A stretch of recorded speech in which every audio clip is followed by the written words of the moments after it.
Guys আমাকে এখানে এসিএটি দিয়ে নকডাউন করে এবং ফিনিশ দেয়।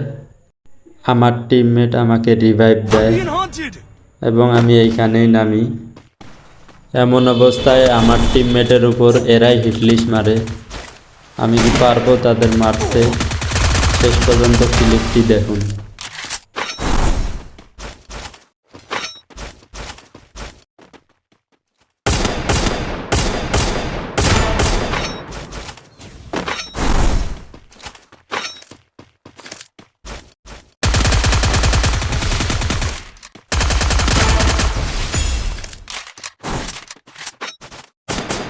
Quadra kill!